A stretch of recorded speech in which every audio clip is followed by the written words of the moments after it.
I would say that Philip Larkin is my favorite poet, except that saying someone is a favorite poet is a particularly inane thing to say. What I would say instead is that Philip Larkin is a poet whose work, whose poems infiltrate my own experiences, interpenetrate my own experiences, enhance my own experiences. And what I mean by that is I can be wandering through my day, and I might come across a situation or observe some interaction or experience some thought, some phenomena, emotions, feelings, physical sensations, memories. And alongside those phenomena is a remembered fragment from a Philip Larkin poem. Some of these poems I have pretty well memorized, but many of them are just enormously familiar through multiple readings. Those moments then where the Larkin fragments come in, that tableau, that experience is subtly deepened by that. It is as if the remembered poem is as much present as the landscape or the people or the information that has come in. The poem is part of that, as if it were actually present. So I try to memorize poems. I'm not very good at memorization. I never have been. And I'm worse now as I get older. But I have read the collected poems many, many times, and many of these I've read many, many more times. I do prefer, can you see this? Yeah, I prefer the collected rather than the complete. And I may do a whole video on that, in particular with Larkin. The complete poems I find, it's too big a book. I don't know. There's too much stuff in there. I like the book. I like the collected. It's his published work in the sequence within which he published them. So that's all by way of introduction. I'm going to read a poem from the collection The Whitsun Weddings, and it contains what I feel today to be an absolutely perfect rhyme. And Larkin is a poet filled with perfect rhymes. This is a poem that I read a lot in the last month or two. And the perfect rhyme happens in the first 4 lines. So where does he go from there?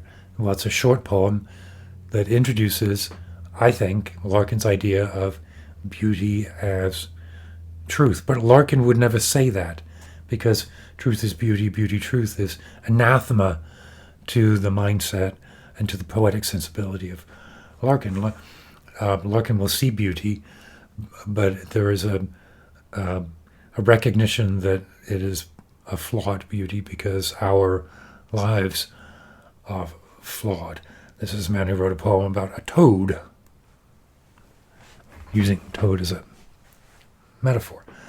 But I'm going to read this poem. It is the poem Sunny Prestatyn. I will read it. I will try not to yelp with delight in the first 4 lines when we hit the perfect rhyme. We'll read through it, and then I'll talk a little bit about it. There we go. It's July 4th, as I'm recording this in Pittsburgh, and it's still the early afternoon, but they're starting to let off fireworks, and so my dogs are enthused. Yeah. They're not scared by them, but I think they're deeply irritated by them.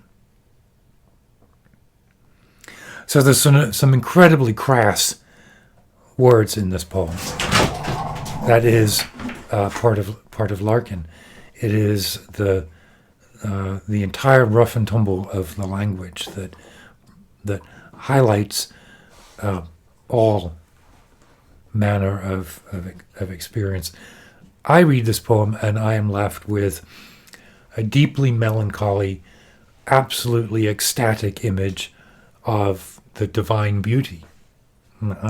Larkin wouldn't appreciate that reading, I don't think. But I feel like I've earned my idiosyncratic readings of Larkin.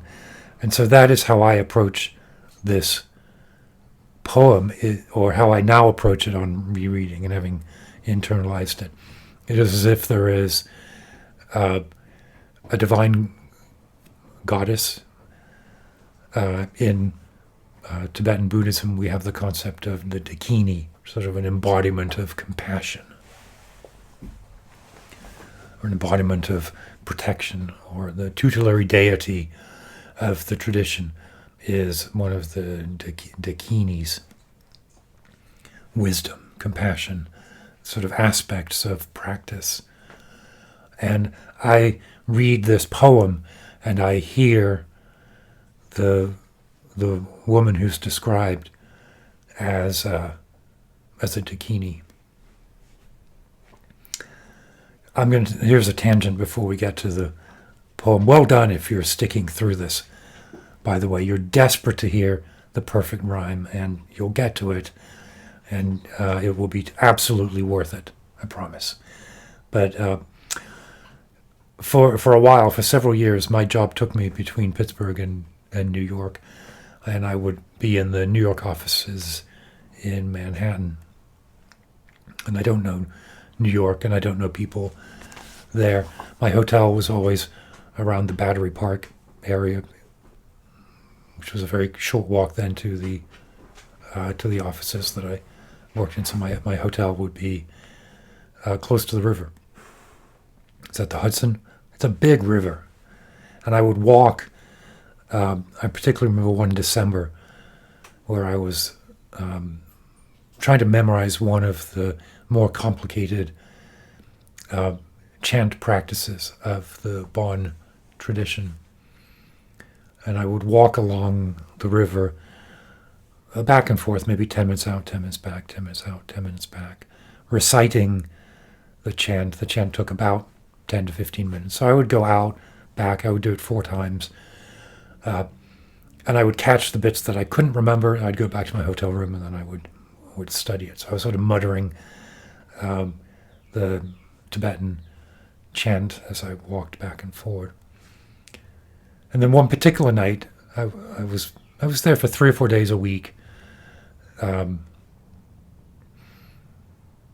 for a few years. I was there for a while. But in this particular December, there was a month-long event going on, the workshop that I was part of. So it's a discrete section of time right before the Christmas holidays. And I remember towards the end, before I was going to head back home, the Statue of Liberty was out in the water, lit on this really clear, kind of cold night. And this beautiful green goddess figure. And I thought, that's a Dakini right there in the middle of New York. I thought, I wonder how many other people, maybe thousands, I don't know, how many other practitioners of Tibetan Buddhism at that very moment were practicing and were aware that the entire city is sort of illuminated by this goddess of compassion.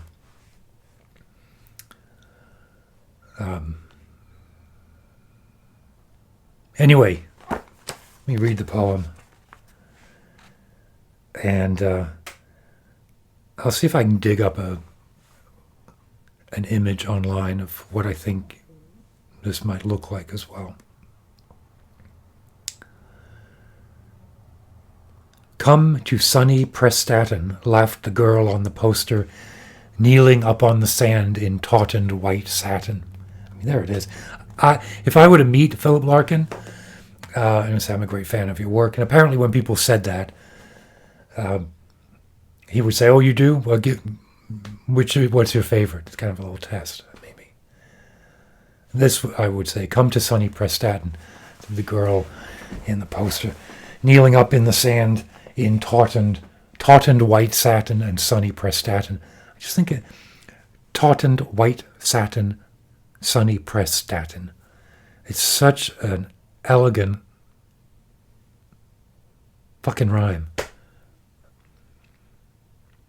Sunny Prestatyn, tautened white satin. The t's, the s's, Sun Prestatyn, tautened white satin. It's so brilliant. It's the best rhyme in all of Larkin, which means it's a contender for the best rhyme in... I can't think of a better one. I'm sure there's a better one in King Lear. But it's not coming to my mind right now. So, come to Sunny Prestatyn, life, the girl on the poster, kneeling up on the sand in tautened white satin. Behind her, a hunk of coast, a hotel with palms, seemed to expand from her thighs and spread breast-lifting arms. So Larkin is attuned to the sexy in his poems. She was slapped up one day in March. She was slapped up. The poem, the poster, the girl. I've already forgotten that this is a girl on a poster because I can just feel how present she is, how sexy she is, how beautiful she is. And then slapped up one day is such a denigration of this astonishing beauty. She was slapped up one day in March, a couple of weeks, and her face was snaggle-toothed and boss-eyed. Huge tits and a fished crotch were scored well in, and the space between her legs held scrawls that set her fairly aside, a tuberous cock and balls. That's a pretty good rhyme, too. And you can kind of easily picture the gross graffiti that has been carved onto this lovely picture. It's a billboard, and the youth, I imagine it's the youth of the town, have taken it upon themselves to have her riding a cock and balls.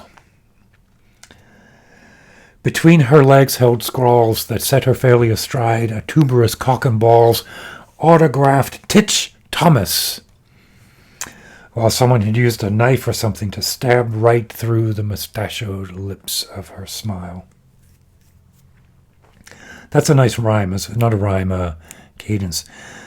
Someone had used a knife or something to stab right through the mustachioed lips of her smile. Da-da-da-da-da-dum. Larkin, magisterial in his use of what in the hands of me or another poet would just be trivial. She was too good for this life. Now here we begin. There's a Larkin move where the poem rattles along with elegant rhymes and beautiful images and sort of the draggings of meaning, and then he hammers in, and here he goes. She was too good for this life. Let me start from the beginning and get to that line, and you can feel sort of the motion from the initial beautiful image to the defacement, to this statement, to then kind of a Larkin-esque releasement at the end. Releasement is... I don't mean it like Heidegger. I mean it like a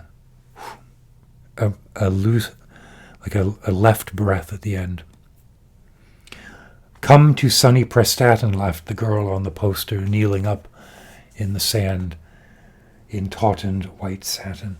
Behind her, a hunk of coast, a hotel with palms, seemed to expand from her thighs and spread breast-lifting arms. She was slapped up one day in March, a couple of weeks, and her face was snaggle-toothed and boss-eyed. Huge tits and a fished crotch were scored well in, and the place between her legs held scrawls that set her aside, a tuberous cock and balls. Set her fairly astride a tuberous cock and balls. Autographed Titch Thomas, while someone had used a knife or something to stab right through the mustachioed lips of her smiles. She was too good for this life. Very soon a great transverse tear left only a hand and some blue. Now fight cancer is there. Gone, replaced by another billboard. So there you go. In my current assessment, my current state of mind, without doubt, the greatest rhyme in all of Larkin. If you can think of a better one. Scrawls and tuberous cock and balls is a pretty close runner. But drop a comment with your favorite rhyme scheme from Larkin or from some other poet. And elsewise, keep your wits about you, and I'll be back in a few days with more.